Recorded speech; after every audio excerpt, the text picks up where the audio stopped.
Praise the Lord. ஒரே ஒரு வசனத்தை கூட காண்பித்து கொடுக்கிறேன். சங்கீதம் 28வது அதிகாரம் 7வது வசனம். கர்த்தர் என் பலனும் என் கேடகுமா இருக்கிறார், என் இருதயம் அவரை நம்பி இருக்கிறது. உங்க இருதயம் யாரை நம்புது?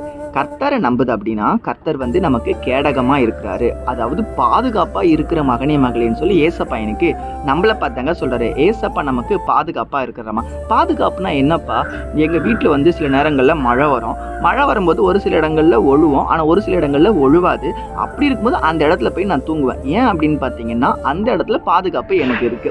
இன்னைக்கு உங்க வாழ்க்கையில கூட பாத்தீங்கன்னா இன்னைக்கு உங்க பிரச்சனைகள் இருக்கும், உங்களுக்கு வியாதி இருக்கும், உங்களுக்கு கடன் இருக்கு, உங்க குடும்ப காரியங்கள்ல உங்க கணவன் மனைவிக்குள்ள நிறைய பிரச்சனை இருக்கு, நீங்க எதிர்பார்க்கிற காரியங்கள் நிறைய தேவைகள் இருக்கு. எல்லாவற்றிலும் எங்களுக்கு ஒரு பயம் இருக்கு பாத்தீங்களா? அந்த பயத்தை ஆண்டவர் போக்குவாரு. இன்னைக்கு உங்களுக்கு பலன் தராரு, உங்களுக்கு பாதுகாப்பு தரேன்னு ஏசப்பா சொல்றாருங்க. பாதுகாப்பு அப்படின்னா நான் உன்னை பாத்துக்கிறேன், அதாவது நான் உன்னை பாத்துக்கிறேன், நீ ஏன் பயப்படுற? உன் எதிர்காலத்தை பார்த்து, உன் குடும்பத்தை பார்த்து, உன் வேலையை பார்த்து, உன் பிள்ளைகளை பார்த்து என் வாழ்க்கை எப்படி போடுமோ எனக்கு பயமா இருக்குன்னு சொல்லி பயந்துக்கிட்டு தற்கொலை என்ன கூட நிறைய பேர் வருது பார்த்தியா? அப்படிப்பட்டவங்களுக்கு ஏசப்பா சொல்றாரு, நீ பயப்படாத, ஏன்னா நான் உனக்கு பாதுகாப்பா இருக்குன்னு ஏசப்பா சொல்றாருங்க.